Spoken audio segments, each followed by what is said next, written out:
જે marketing yard વિશે તમે જે આક્ષેપો લગાવ્યા છે એની વિશે શું કહેવા માંગો છો? એમાં એવું, મારું નામ ભરાડ કૌશિક, હું આમ આદમી પાર્ટી બાબરા શહેર પ્રમુખ છું. અમે 2 દિવસથી માર્કેટિંગ યાર્ડની મુલાકાત લઈએ છીએ.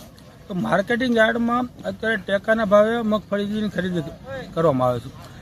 એ ખરીદી એવી રીતે કે ખેડૂતો બાબરા લાવે સિંગ બધી, પછી બાબરા એનું સેમ્પલ પાસ થાય. સેમ્પલ પાસ થયા પછી જે તે અમરેલી મોકલે છે. અમરેલી મોકલ્યા પછી ત્યાંથી પણ આઈ થિંક સેમ્પલ પાસ થયેલું, અમરેલીથી પાછું એ સેમ્પલ રિજેક્ટ કરીને બાબરા મોકલવામાં આવે છે. સિંગ જેટલી હોય 100 મણ હોય 125 મણ જે પણ એનું પણ ભાડું એટલે ટ્રાન્સપોર્ટનો ખર્ચો એ ખેડૂતોને ચૂકવાનો.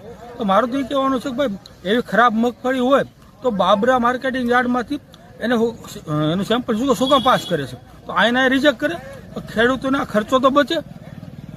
અને આજુબાજુમાં જીન છે, બાજુમાં દેવભૂમિ જીન છે બરાબર, ત્યાં મગફળી ટેકાના ભાવની ખરીદીની મગફળી ત્યાં રાખવામાં આવે છે.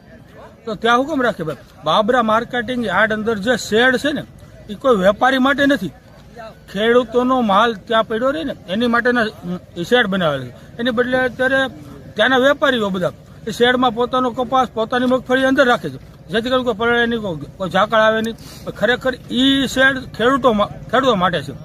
મગફળી છે, તો અત્યારે આ વાતાવરણ ગણો તો શિયાળાનું છે, તો સવારમાં ઝાકળ પડે છે.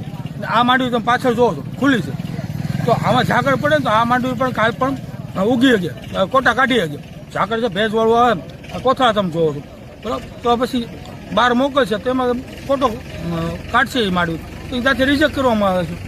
આ શું